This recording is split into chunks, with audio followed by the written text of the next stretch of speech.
Bueno, seguimos con el evento de energía en la Nación. Vamos a hacer una pequeña presentación de quienes me acompañan hoy en el panel, que vamos a hablar de competitividad en Vaca Muerta, o en verdad en el sector energético en general. Primero está Fausto Careta de Pan American Energy. Tenemos una breve introducción. Fausto Careta es Upstream Managing Director de Pan American Energy desde 2023. Es ingeniero mecánico egresado del ITBA, con 25 años de experiencia en la industria hidrocarburífera. Anteriormente ocupó diferentes cargos en compañías del sector energético como Eneva, Schlumberger e YPF. Y desde hace más de 15 años integra equipos de proyectos multidisciplinarios en exploración de petróleo y gas en Argentina, Brasil, Reino Unido, Malasia y Estados Unidos. Ya tenemos a Ricardo Ferreiro, que trabaja en Tecpetrol. Ricardo Ferreiro es presidente de Exploración y Producción de Tecpetrol, compañía donde ha desarrollado su carrera a lo largo de más de 30 años. Es ingeniero mecánico graduado en la Universidad de La Plata y anteriormente ocupó roles destacados como presidente de Gas y Energía, Desarrollo de Negocios y Comercial.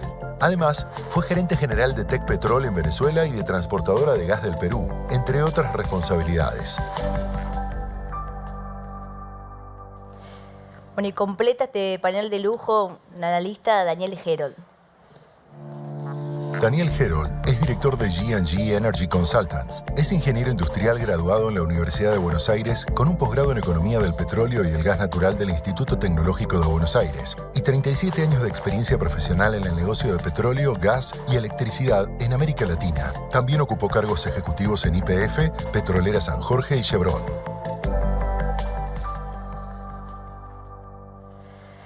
Bueno, arrancamos el panel. Vamos a empezar con Daniel para que nos dé un poco de contexto en qué estado está la industria. Venía creciendo a un ritmo altísimo, Vaca Muerta.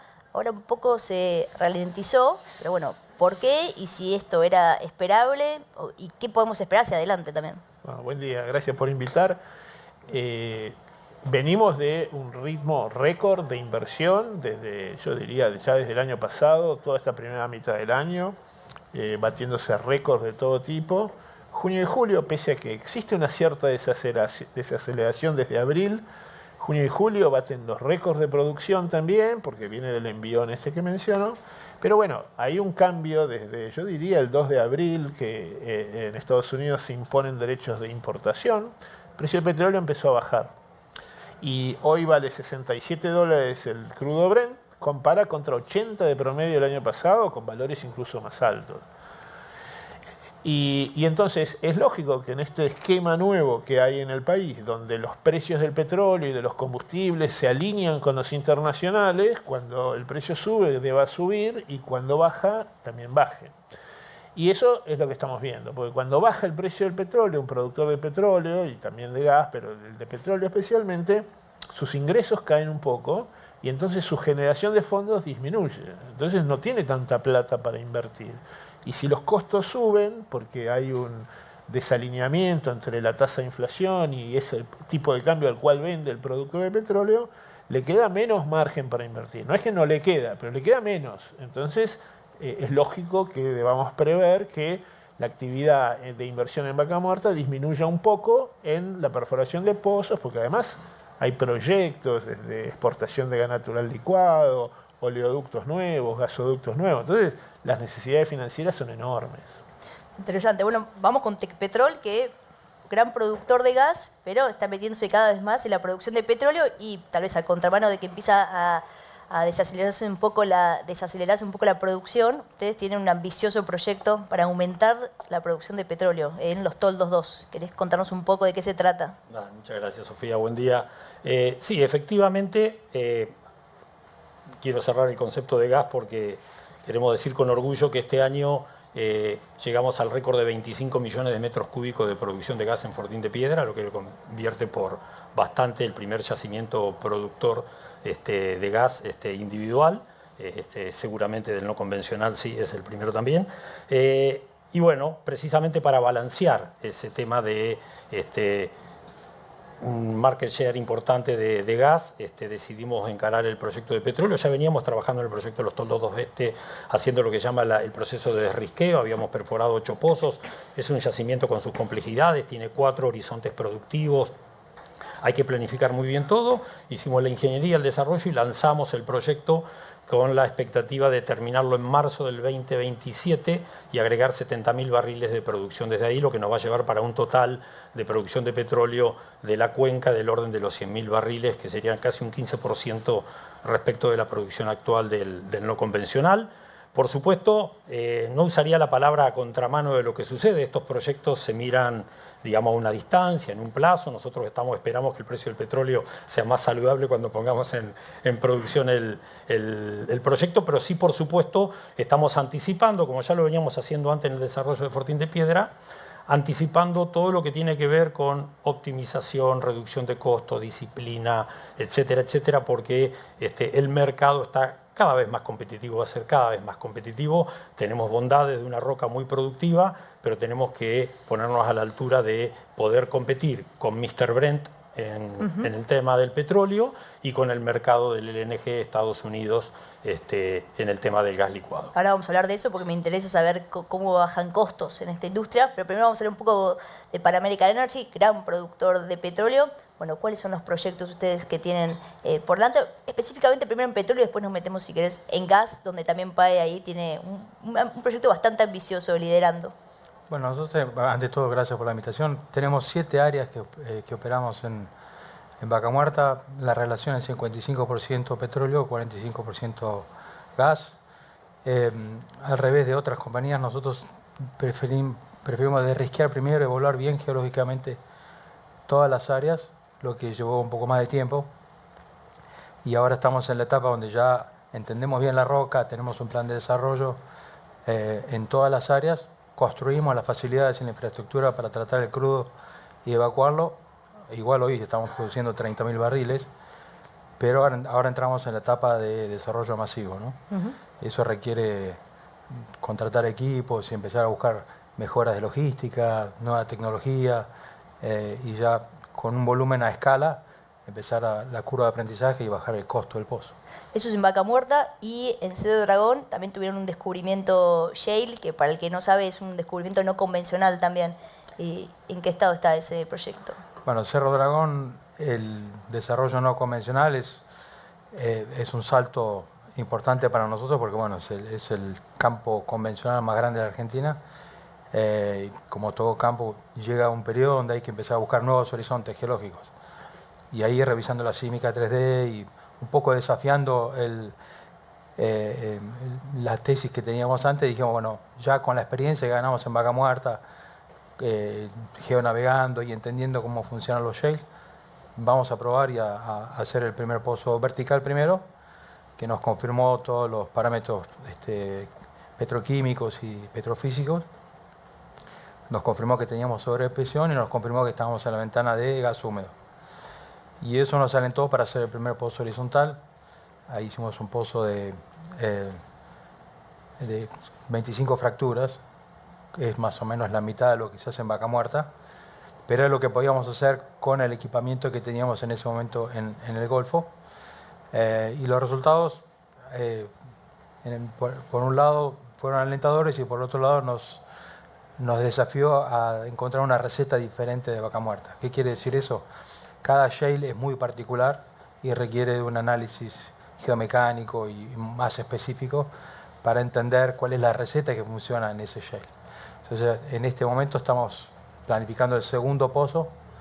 Vamos a sacar una corona y vamos a hacer todos los estudios detallados de la roca para después hacer el próximo pozo horizontal, que ese sí va a ser un pozo de 3.000 metros y ya más parecido a lo que es un pozo típico de Vaca Muerta. Bueno, volvemos un poco a Tecpetrol. Ricardo, usted tiene Fortín de Piedra, el yacimiento estrella de gas, los Toldos 2 con petróleo. Contabas un poco de qué están haciendo para bajar costos en este contexto tal vez de precios internacionales más bajos. Bueno, nosotros siempre tuvimos un enfoque muy potente, si querés, en el concepto industrial de la perforación, lo que nosotros llamábamos nuestro gen técnico, yendo a reducir tiempo y haciendo más eficiente la operación. Tal es así que hoy estamos perforando pozos en los Toldos 2 en el lapso de 14 días y medio. Fortín de Piedra arrancamos en 32, estamos en 18 días, que son pozos un poco más complejos. Y pegamos un salto hace, ustedes recordarán, hace casi ya 3 años, pusimos la primera sala de control de perforación en Argentina, donde cambiamos el concepto de el manejo de la perforación, donde controlamos los pozos desde México. Recuerdo, aprovecho acá, si bien el punto es Vaca Muerta, estamos desde México hasta Argentina en casi todos los países con operaciones. Controlamos todo ahí y estamos implementando muchísima tecnología. Eso me hace saltar también a un capítulo que tiene que ver con la educación y preparación de recursos, porque se viene un mundo más complejo, si se quiere, a este nivel de operación y decisiones, donde tenemos que empezar a generar recursos y cambiar un poco el paradigma. ¿Qué quiero decir cambiar el paradigma? Antes, cuando se hacía la innovación tecnológica, se traía a los tecnólogos a acercarlos a la operación, a que trataran de entender y diseñaran algunas herramientas para mejorar. Nosotros hemos cambiado el paradigma y estamos llevando a los operarios, por decirlo así, ingenieros de todo nivel, acercándolos a la tecnología para que se la apropien y tener con eso mejores capacidades competitivas. Estamos logrando cosas increíbles, hemos logrado reducir significativamente muchos tiempos, se está agregando muchísimos temas en concepto de seguridad con toda tecnología, estamos incorporando taladros de última generación que vienen ya con software y eso nos permitió, por ejemplo, hacer hace un mes y medio comandar desde la sala de control una rama horizontal, navegarla desde la sala de control en Buenos Aires, perforamos un pozo 3.500 metros de rama lateral con motor de fondo que antes solo era alcanzable con el RSS. Estamos trabajando fuertemente porque creemos que ese es el camino. Tenemos que reducir costos. Se ha dicho ya en varios foros la diferencia sustancial de costo que existe en pozos comparables entre Argentina, por ejemplo, y lo que podría ser un play en Estados Unidos. Estamos como un 40-45% más caro en dólares los pozos. Tenemos que trabajar fuertemente sobre eso. ¿Cuánto más pozos? 40-45% más caro en dólares en pozos comparables. El pozo en Argentina comparado con un pozo en Estados Unidos. 45% más caro. Exacto. Y entonces tiene mucho que ver con esquemas contractuales. También estamos trabajando mucho en hacer lo que se llama un unbundling de los contratos. Era bastante habitual, sobre todo en mercados chicos, en donde hay pocos proveedores, que una sola compañía trate de venderte todo el equipamiento, el trépano, el motor de fondo, el MWD y todo lo demás. Hoy estamos trabajando fuertemente en hacer un unbundling y elegir el mejor trépano con la compañía que sea, el motor de fondo con la compañía que sea. Eso ya se hace en Estados Unidos, permite reducir los costos, le pone desafíos a la competencia, y con la expansión que se va a generar necesariamente en Vaca Muerta, con este crecimiento que se espera, seguramente van a venir más empresas a competir al mercado. Así que a eso tenemos que apostar si queremos estar, por supuesto, en un nivel de competencia que nos permita, como dije antes, dar la talla con Mr. Brent, que sabemos que tiene sus caprichos y eso es así, y tenemos que acostumbrarnos a que ese es el proceso, sobre todo cuando estás en volúmenes de producción importantes, van a ocurrir estos vaivenes. Y la otra en el mercado del gas, en donde se empiezan a dar estos proyectos de gas licuado, ahí sí la vara está mucho más baja. Se dice más alta, más competitiva, pero está mucho más baja en términos de precio. Vamos a tener que ser muy eficientes en la manera en que desarrollamos los campos. Ahora vamos a hablar, y para quien no sabe, difícil, pero bueno, el Brent, Mr. Brent, es la cotización del barril de petróleo que se toma de referencia en Argentina, cotización internacional. Bueno, Daniel, vos hablas con todas las empresas, tenés la percepción de la realidad de lo que viene ocurriendo. Acabamos de decir que un pozo en Argentina está 45% más caro que en Estados Unidos. ¿Cómo se puede cerrar esa brecha? ¿Cómo? Bueno, para decir lo negativo, eso es así, y también los precios, vos no cobrás el Brent, que es la cotización internacional, porque hay un derecho de exportación en el medio, ¿no? Del 8%. Otros países no cobran. Otros países no cobran, acá, bueno, digamos, a uno le gustaría que no esté, a algunos sectores lo redujeron a 0, otros lo bajaron un poco, pero todavía tienen muy alto. Es un tema general de la economía. Argentina, ¿no? Es 8% derecho de exportación. Es petróleo. 8%, sí. Gas. Lo cual es un número, ¿no? Porque vos pensás que la provincia cobra 12 de regalía, Claro, ¿no? va Entonces, sumando. no es menor, es muy importante. Bueno, pero dicho esto, la roca, las propiedades de Vaca Muerta, pero sobre todo la forma en que las empresas de servicio, los operadores, los técnicos, los ingenieros, y los geólogos han desarrollado, y lo que la ponen en producción es de primer nivel mundial. La roca rankea mejor que muchas de estos shales que hay en Estados Unidos o en Canadá, o sea, es mejor la productividad y la forma de hacerlo es excelente, o sea, lo cual habla de las virtudes de esta industria y de la gente local y del conocimiento local. Entonces, algunas cosas se compensan, ¿sí? Ahora, el costo financiero es más alto, ¿sí? Eso es una realidad. El mercado de capitales es mucho menos profundo de lo que es en Estados Unidos o los mercados de Londres.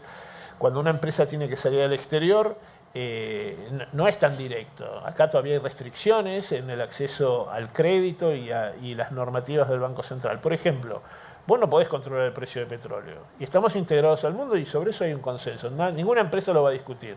Ahora, si yo no me puedo cubrir financieramente con precios futuros de acá al 2030, que es una estrategia, se llama hedging, vos cubrís el precio al cual vendés.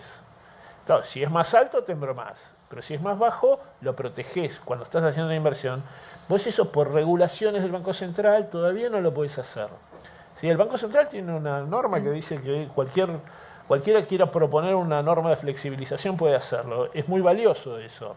Bueno, ojalá que esto mejore para el que lo quiera hacer. Hay quien no lo quiere hacer y corre el riesgo, pero si yo tengo que hacer una inversión, 2.500 millones de dólares, 1.000 millones de dólares por año o muchos miles de millones más, bueno, a lo mejor una parte la tengo que tener certeza de que por estos vaivenes que tiene el precio internacional no voy a sufrirlo. Bueno, hay que hablar ahí con el señor Santiago Bausil, el presidente del Banco Central, o con Federico Sturzenegger, que pasó por el Banco Central, así que hay que... Bueno, yo hablé con el vicepresidente del Banco Central y se lo mencioné y tiene esta disposición, ¿no es cierto? Bueno. Creo que hay que trabajarlo un poco nada más.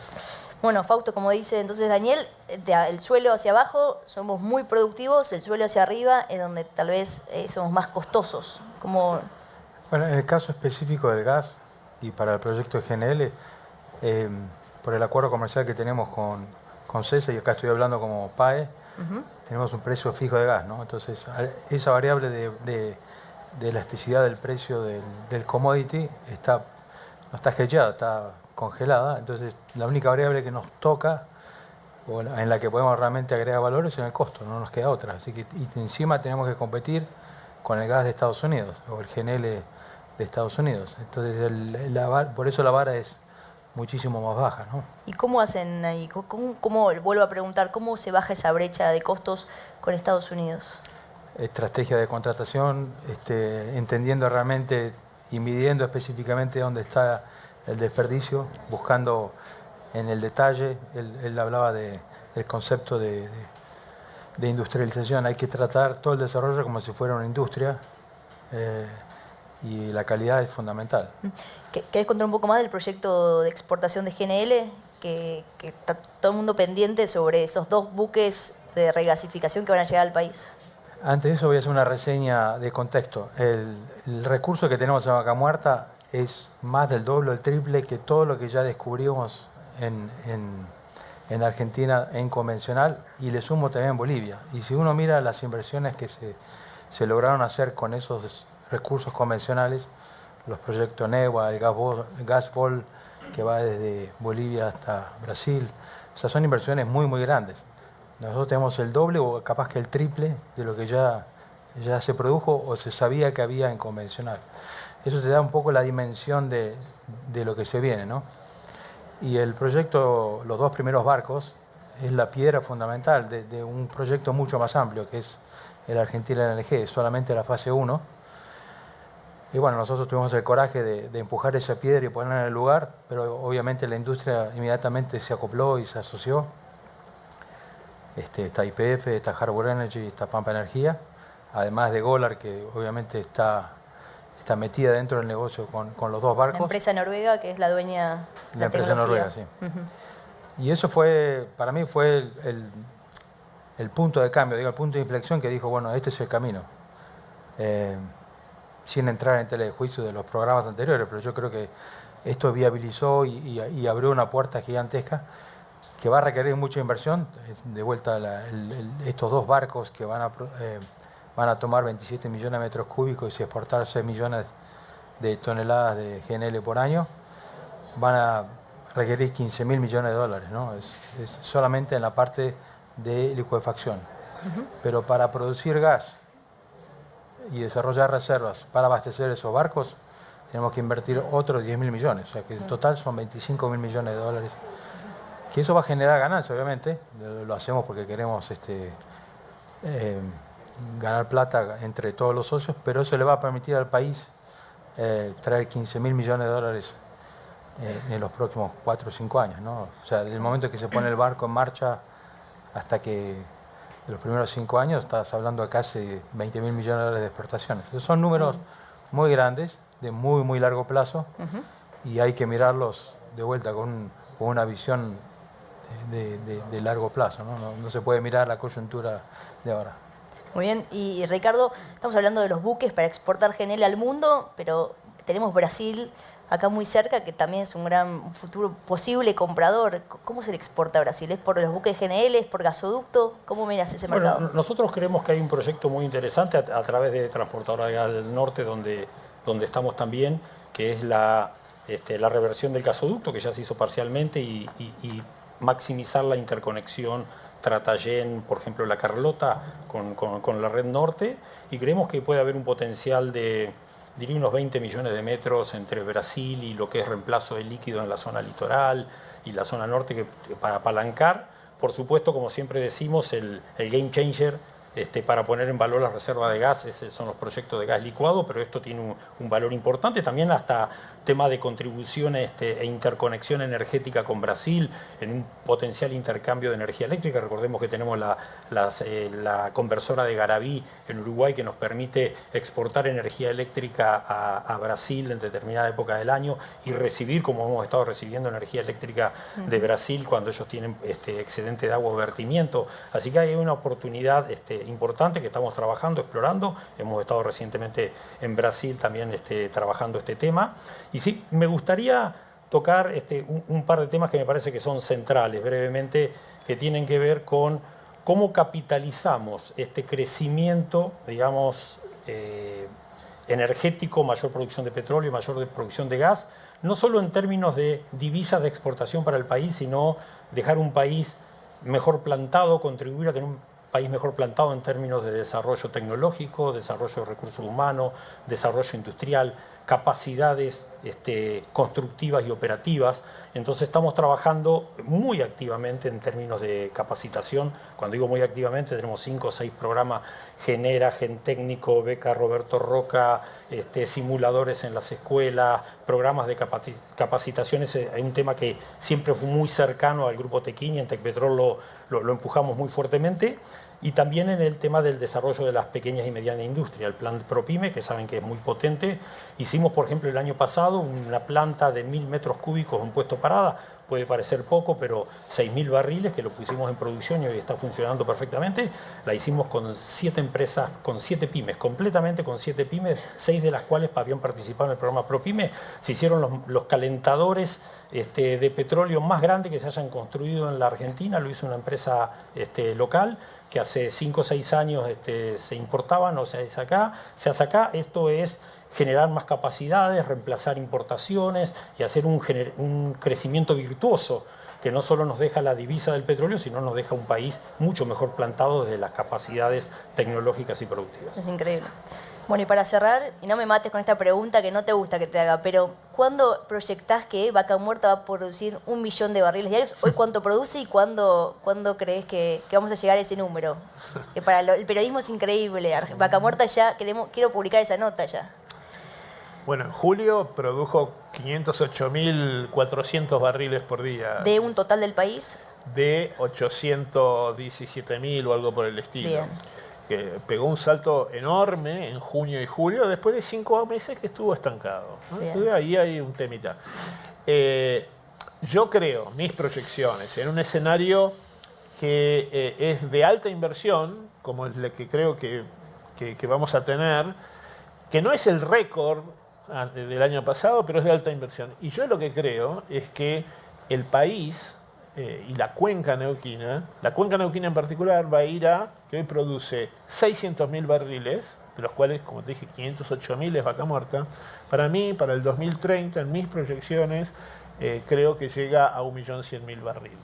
De lo cual el crecimiento es Vaca Muerta, ¿no? Porque el convencional creo que va a seguir declinando. Entonces, esto es un crecimiento que más que duplica, más que duplica lo actual.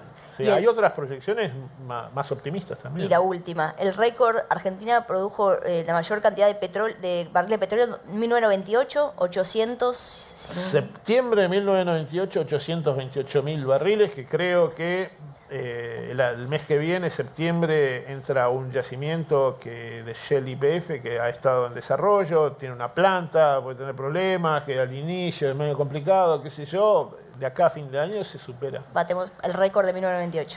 Se supera el de gas. Este mes de julio, corrigiendo los últimos datos, se superó por 100.000 metros cúbicos de los